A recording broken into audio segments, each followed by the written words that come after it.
Hi guys, welcome to the latest podcast of Yarn and Black. Today I've got a really exciting guest speaker popping in to visit us, Hanina. I'll get her to introduce herself very shortly, but I first just want to acknowledge the traditional custodians of the land that I'm currently calling in from. I'm here in Balwyn Q on the land of the Wurundjeri people in Melbourne, and I want to pay respect to their elders past, present and emerging. I want to acknowledge any other Aboriginal people that are here today, and I want to thank Hanina for coming in and talking to us. So Hanina, how are you? Yeah, good. Thank you. I'm very good. And thanks for that acknowledgement. I too want to acknowledge that we're on the unceded lands of people of the Kulin Nations and pay my respects to elders past and present. Cool. So tell us a little bit about yourself. Who are you? Where you're from? Awesome. Yes, so my name's Hanina Rind, proud Yamatji by Badimaya woman, and I grew up in the Pilbara of Western Australia. Um, and I'm currently in or on Wurundjeri country in Naarm. Um, I'm a lawyer. I just recently opened up my own legal practice, called it Yarn Legal because I thought, why not? Let's make it something that's nice and catchy. But also, it's something that I think a lot of Melbourne community, even just the wider Australian, population can relate to as I guess, as a service that they can come to and get services from. But yeah, that's a little bit about me. Cool. So you started off in the Pilbara, which Yep. is what made you come to Melbourne?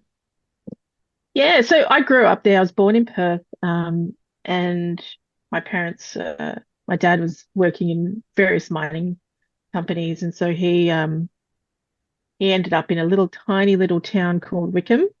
Hmm? And so it was myself, my dad and mum and my two sisters, one older, and my older sister's name is Umber, and my younger sister's name is Summer.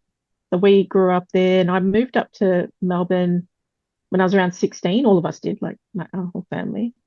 Mainly because my parents wanted us to have more university opportunities. And I think Perth wasn't something that they didn't want to move to Perth. They wanted to kind of try something out on this side of the country. So, yeah, we moved up here and went to my sister. She had aspirations to become a doctor. So she did that. She went on to study medicine and became a doctor. And at the time, since I was a young kid, I was really into technology and computers. So I went and studied information systems and yeah, went to uni, did that and worked in tech for quite a while. So what made you decide to go, I want to do law? Yeah, well, very interesting, I guess, and common issue that a lot of parents, in particular women, go through. I was pregnant with my second daughter and had informally negotiated coming back to work part time. And so when I went on mat leave, I thought, oh yeah, my work is secure, my job's secure. I'm not going to lose my job. And I was very confident that, I was going to come back to work and um, have that kind of part time arrangement. But then when it actually came down to the nitty gritty, working out how it's going to work, really, I got back in contact with them and they basically said that you can't come back to work unless it's full time. Oh, Um, and so my daughter at that point was, almost 1 year old, and I really wanted to make sure that I can be there for her and have that kind of work-life balance. And yeah, that particular workplace was just not having it. So they essentially you know, dismissed me from work and said that I'd abandoned the position. Um, and so what I did, I actually had a mate who was a lawyer and she was actually a taxation lawyer, which is quite hilarious. So she had no experience in employment law. And I said to her, what do we have to do to kind of, to get through this and see if we can actually have some type of positive outcome. And she was like, you know what, let's try and take this to Fair Work. And so we did. So we put in an unfair dismissal, constructive dismissal claim, and we were successful. So that kind of, was the catalyst for me. And I decided to enroll into law school, and that was back in 2013. So wow. Wow. yeah, So where did you study? went to La Trobe Uni, good old La Trobe up here in Melbourne, and yeah, had a great time. I've met some amazing, wonderful people, and yeah, just I really enjoyed it. I really enjoyed every part of studying law and understanding, I guess, yeah, the laws of this country, and how I guess we as Aboriginal people can advocate for mob in these positions and really try our best to, see things from a very different perspective. So, how long is the degree, and what do you need to do to become a lawyer? Yeah, so I did the graduate degree, and that's 3 years at La Trobe. As far as I understand it now, a lot of universities are kind of phasing out that undergraduate models. Some still have it, and the Trobe still do have like a double degree offering for. Oh, actually, no, they have a Bachelor on Law honors, which I think is around the 5 year time period. But if you do it as a graduate, you do it within 3 years. But yeah, other universities require you to have uh, a degree. So I know Melbourne Uni, um, they have the JD, and a lot of other unis are doing the JD. But essentially, it's the same thing, whether you do the graduate or the JD or the undergraduate. At the end of it, you end up with a law degree. And then afterwards, you go on to complete what's called practical legal training. And so there's only a few like organizations that offer that. And I think it's like the LIV and College of Law and Leo Cousins. I think are the three. There might be more, but I'm not aware of others. But you do that for a period of time, and within that, well, once you've completed that, you get the diploma of graduate diploma of legal practice. Yeah. And so that then allows you to apply to the Supreme Court if you're in Victoria, Supreme Court of Victoria, to get admitted to practice and then practice as a lawyer. So there's all these kind of steps that you've got to complete to then become a practicing lawyer. Yeah. And then of course then you've got to actually find a job. So that's but you do have to be admitted to practice under the, particular state or territory that you're in. So, how did you do all that in motherhood at the same time? Yeah. Uh, I had an amazing mum who supported me throughout, and really did look after my children and helped me quite a lot. So, yeah, she was our kind of yeah, our everything. She passed away last year, so Sorry. yeah, huge, huge loss. But I'm very happy that she got to raise my children and my sister's children as well. So, in your law degree, did you study anything about Aboriginal people? Yeah, interesting. So no, not really. So, and this is one of the things that I'm very, I guess, passionate about and want to try and advocate for more is our degrees don't have enough. Usually well, not usually, some universities do have an elective. Mm. And I think at La Trobe at the time, that may have changed now, but at the time they had a little, probably 20-minute, half an hour course on their little LMS that you just had to run through slides, and then it would tick off that you're done. You're competent. Um, so yeah, and so the only subjects that really discussed, I guess, Aboriginal people um, from any perspective was human rights. So that was a human rights elective that I did. And in that we went through, different racial discrimination cases and think the famous Andrew Bolt racial discrimination case. But other than that, there was no other, there was no content within each subject, which I think needs to happen, no matter which subject you're in. And I guess we did touch on a little bit of it as well in another elective that I had, intellectual property, so we talked about cultural rights and how that's a growing space, particularly for artists, Aboriginal artists in the country. But yeah, there's no kind of set,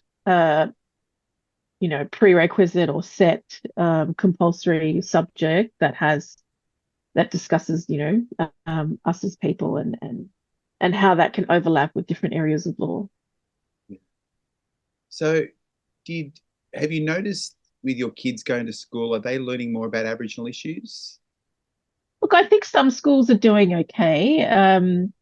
So we live in Broadmeadows, and we have Broadmeadows is a very multicultural I say subject suburb, and they go to a religious school because we're also from a Muslim background, and so that particular school does discuss, kind of the history of Aboriginal people, what colonization has done.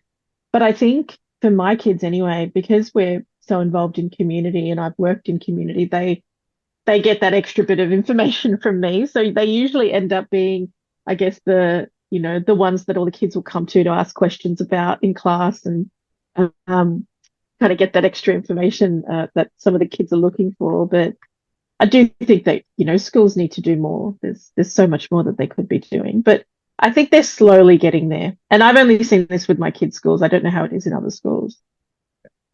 So while you were studying, were there any other Aboriginal students studying law with you? Nope. So as far as I'm aware, I was the only one who graduated in my cohort. Yeah. And the reason why I know that, and look, there could have been other kids that were in the degree that graduated, but we had the flag kind of colours satchel, that we wore, sash, sorry. And so I looked around and I'm like, oh, I can only see myself. There's no one else. So yeah, I mean, other kids may not have wanted to wear it. So I say kids because I was much older than most of the kids that were in the degree. So a few words that get thrown around a lot lately is truth telling. What does truth telling mean to you? Yeah, that's a really good question. I think truth telling within the context of where we're at now, and Victoria going through our truth telling commission. I think it's about non-Aboriginal people starting to have conversations that are open and honest, and not kind of continuing on that idea that Australia isn't racist. I do think that Australia is racist. I think, we have institutions and systems that are built around racist policies and racist laws that directly impact us as people.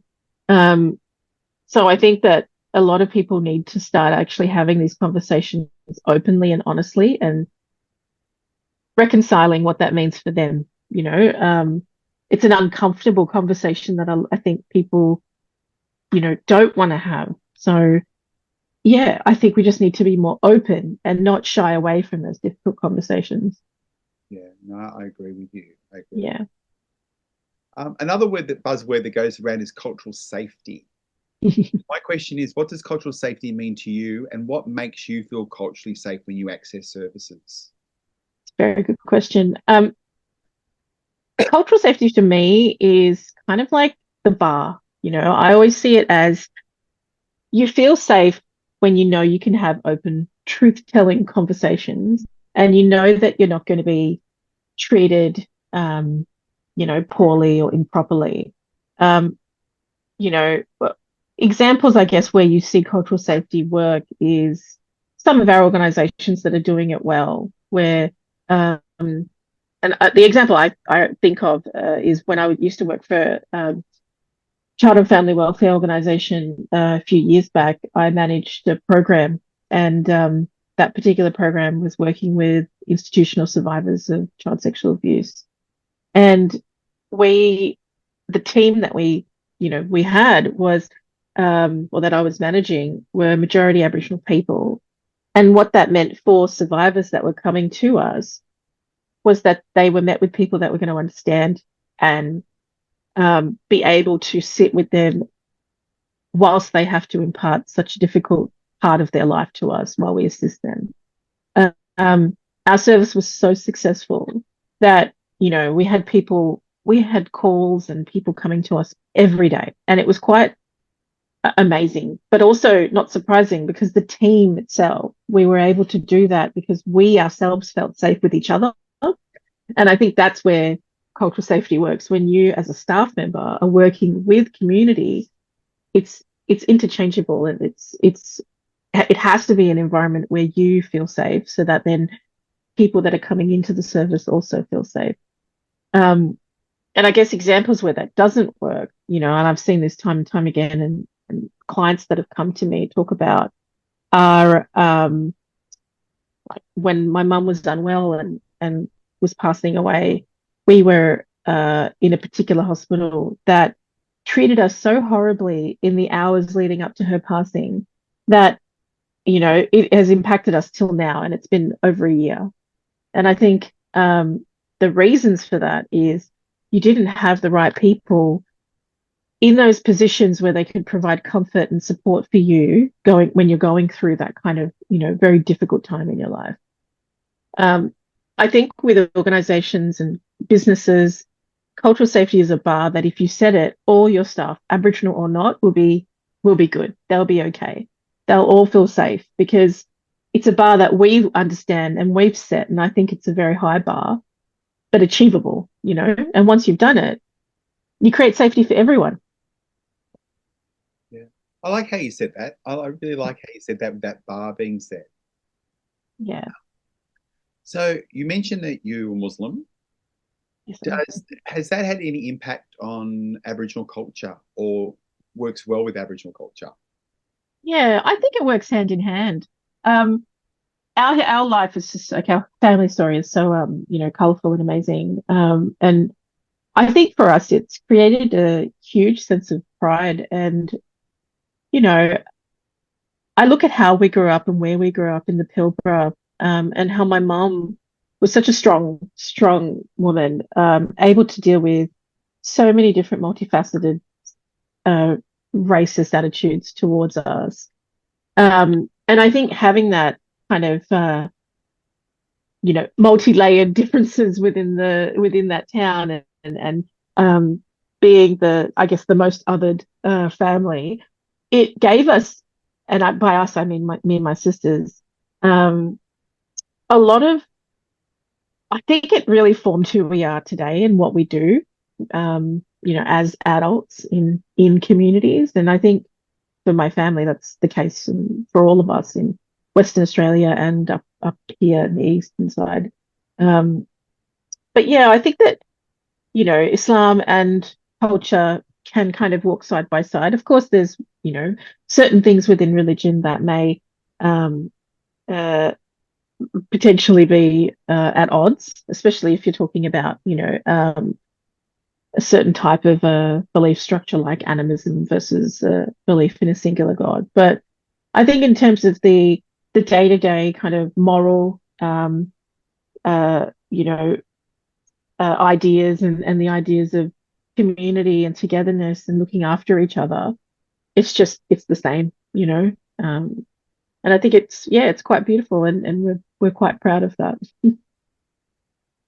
Um, Going back into your law, what field of practice are you in now? Yeah, so opened up my legal practice, and we're What's its by name? we I mean What's its name? Yarn Legal. Yarn League. Yeah. Yeah, yeah. So we're it's only myself at the moment. So hopefully as I grow, I'll be hiring more people, and most definitely hiring mob. But we're practicing in injury law, so that includes workers' compensation, road accidents, public liability, and institutional abuse. So the area of law that I've practiced in before. Also doing employment law. So, going off the story that I told you earlier and how I was treated, working with people who've been mistreated at work, discrimination, and, different types of harassment and bullying, and migration law, because, I'm lucky and gifted to be able to speak and understand multiple languages. So, my dad said, well, why don't you offer migration? There's a lot of people that we know that are overseas and would love to have an Aboriginal migration lawyer assist them in making Australia home. So I think it's a quite an interesting space, and practicing multiple areas of law can be a little bit, tricky and challenging, but I'm loving it. Yeah. You mentioned you spoke other languages. What other languages do you speak? So my mum's language Urdu and my dad's Balouchi. Wow. Cool. So do you think in all those languages, or No, I only think in English, I think which is really annoying. Yeah. yeah, it Yeah, takes you a little bit it still takes you a little bit to translate things back. it does. Like usually I'll just respond in English because it's quite difficult to get the right flow out, but I can understand everything fluently. Yeah. Now, interesting thing is, when I did my honours degree, I did it on work cover. It was called the Warfare of Welfare: Who Benefits from Work Cover. Yeah, right. I actually interviewed 6 workers that had been struggling through the work cover system, Yeah, sharing their experiences from a liberal humanist kind of perspective yeah, compared to how work cover is actually structured, if that makes sense, which it was does. Yes, anywhere but liberal humanist. that's right. So I understand the work cover system. Um, what do you hope to do with in the next 5 years or so? Yeah. I guess build my practice. I think I would love to see the practice grow. I really do want to offer services across Australia, like I already do, but really have, I guess, open up branches and different kind of offices across Australia, and create a bit of a legacy for my children because, I think it's something that they're being raised with that sense of social justice and being of service to community, which I think is, the most important thing that we can do. And there's so much work to be done, I think, and the more and more of us that go on to study law and work within these environments, I think the more of us can make some form of change. Sorry about that. Now you're right. Um, you mentioned your kids. What interests have they got at the moment? Yeah, that's a very good question. I think one's 12 and the other's 18. So my 18-year-old is going through high school or finishing year 12, and she wants to go on to study law and arts. So she's really interested in kind of history and theology, but also, wants to go and I guess follow in my footsteps. And the other one, she's free-spirited, but very intelligent. So I think it'll be interesting to see what she wants to do. Right now, I think she's not thinking in that way. She's thinking in her little 12-year-old mind. But yeah. What did you want to do when you were 12?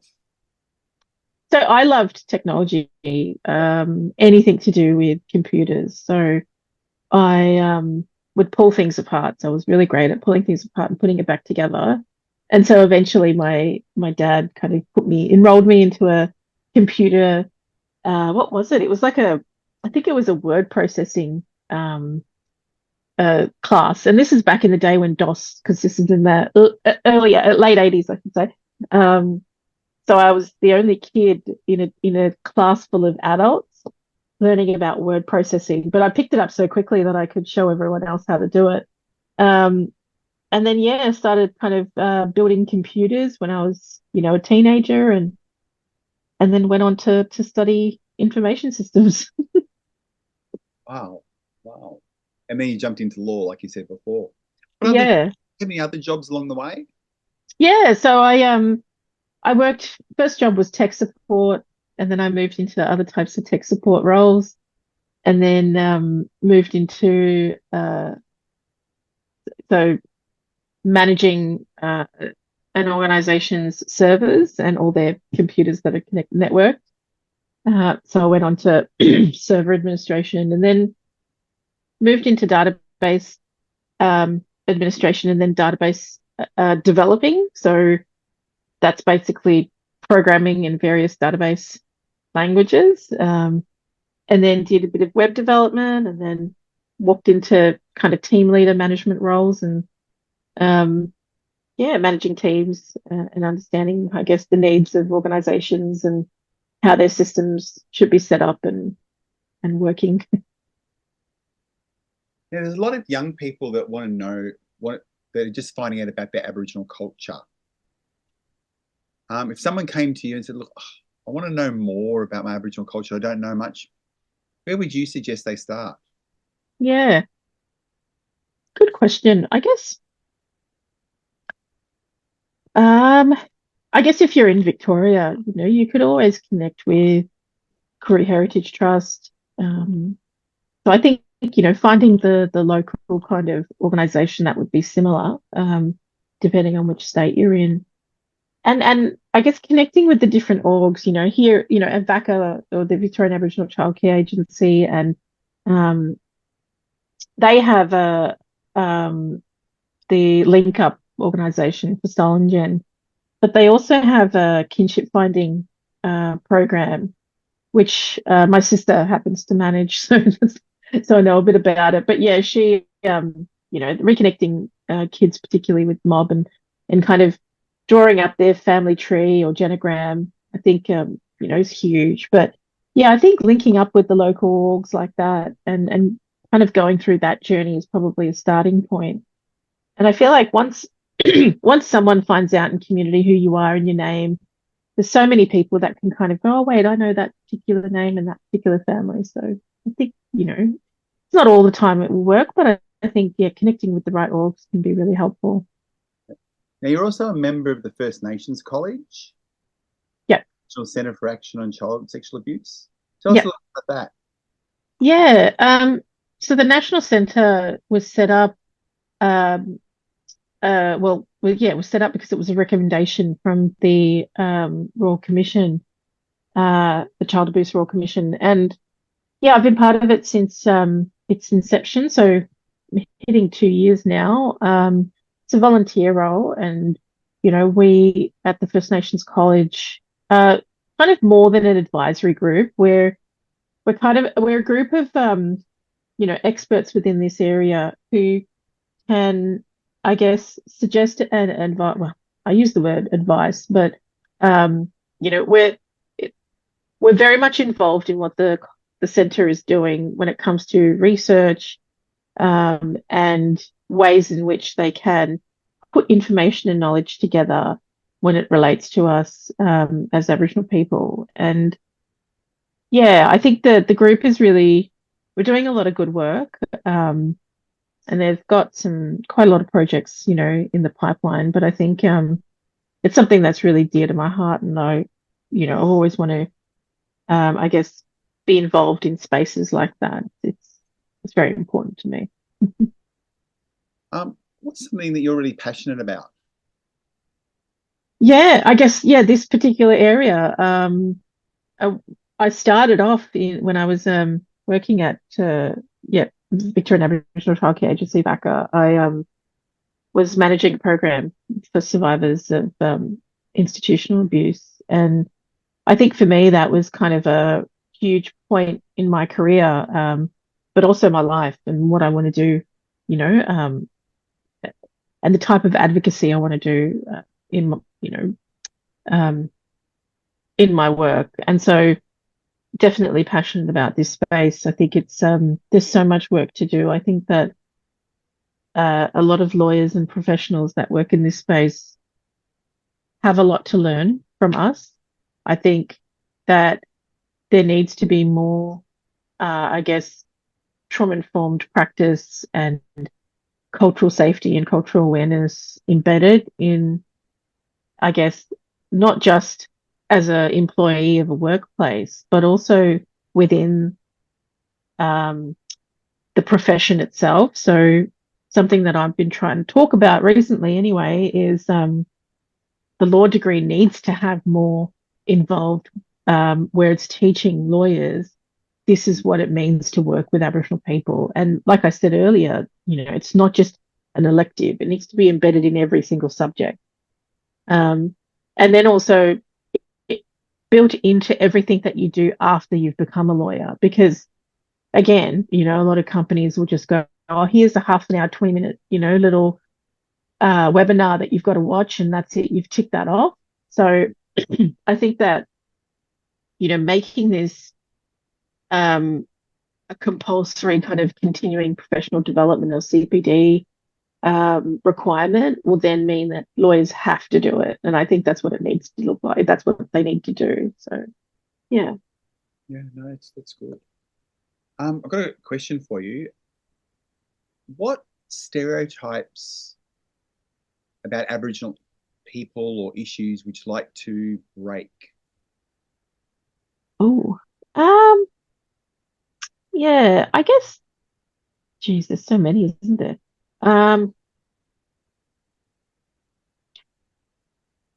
geez, you got me on that. I can't think of an answer.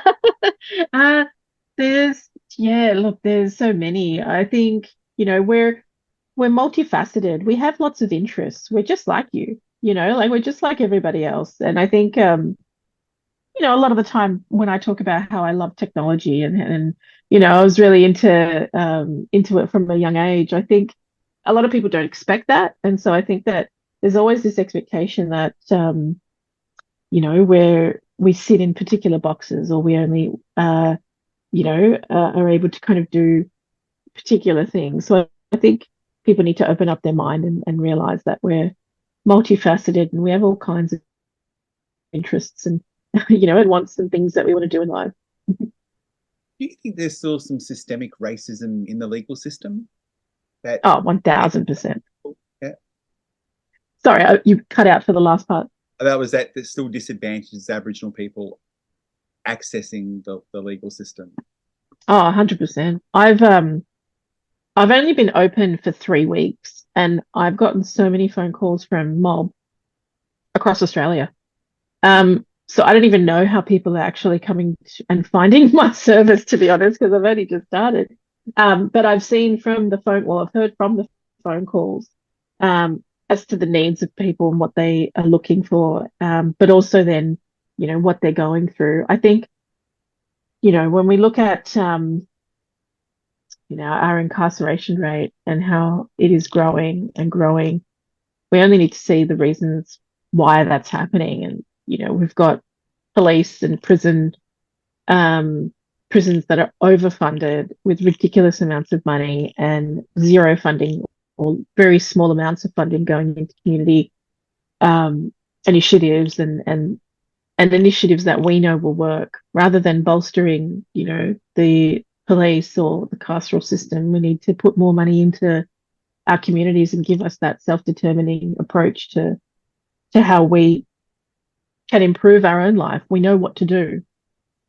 So, yeah, I feel like there are so many people that are incarcerated and this is just an example of, I guess, systemic racism, for reasons that can be completely avoided, when the majority of the time people might be, having a rough time and going through or might be in poverty or committing survival crimes, which is just, yeah, it's appalling and can be resolved, I think, with in so many ways. But you do look at how these prisons particularly are set up.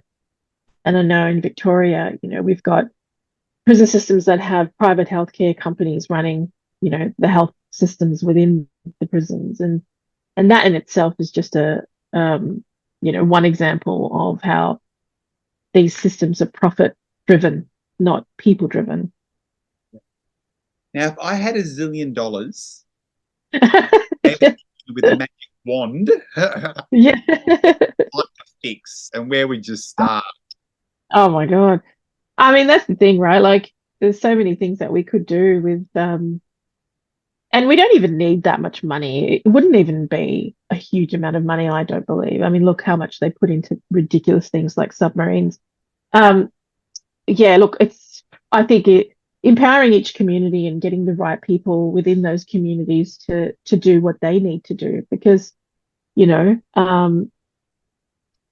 there's so many people that are already doing the hard work, volunteering and on the ground, kinship caring and doing all this work for zero, right? So if you were to actually pump money into communities, we'd see a big change. We were having a conversation the other day about why so many children who are incarcerated, or children in the first place who are incarcerated, is just like mind blowing, because there should be no child in prison, right?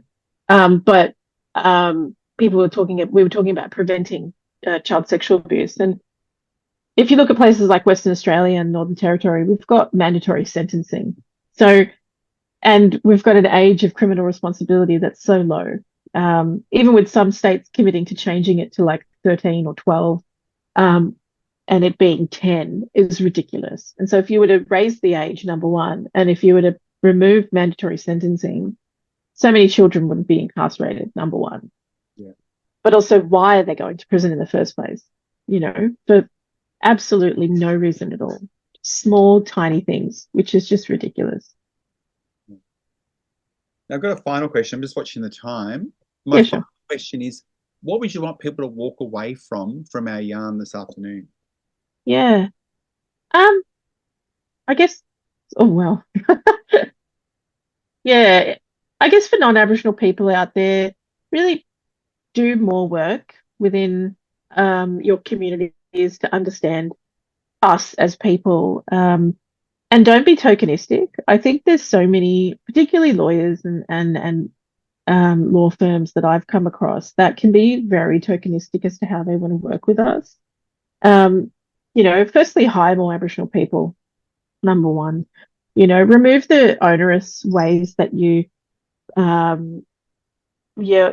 their hiring practices in the first place. Remove them, because some of those some of the jobs that they've advertised out there are ridiculously, weighted on certain qualifications or ways in which you're meant to answer selection criteria. So I think, yeah, organizations and companies need to get better at understanding what they need, hiring more Aboriginal people.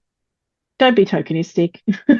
Do the work, Don't just throw money at us or create a little fund and say donate. Actually do the work on the ground. I think if more and more people do that, we'll be in a better country, I think. I kind of agree with you. I think that when we look at the close the gap strategies that are out there, it's going to take the next 40 or 50 years to close some of those gaps. The reality is, and I always say to people, like when I do cultural awareness training, that 54% of our population is under the age of 25. Yeah. In 40 years' time, we want them to be at 65 and above, which means we want them to live that long.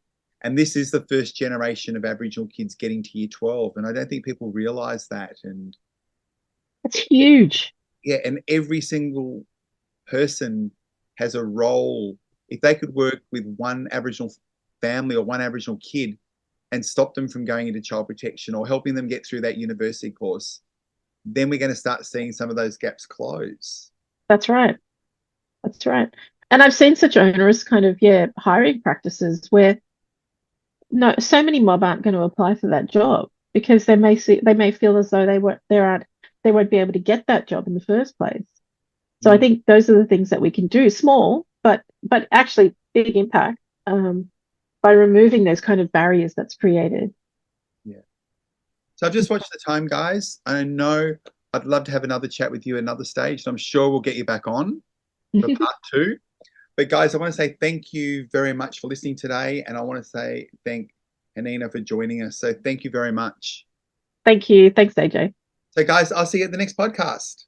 Bye. See ya.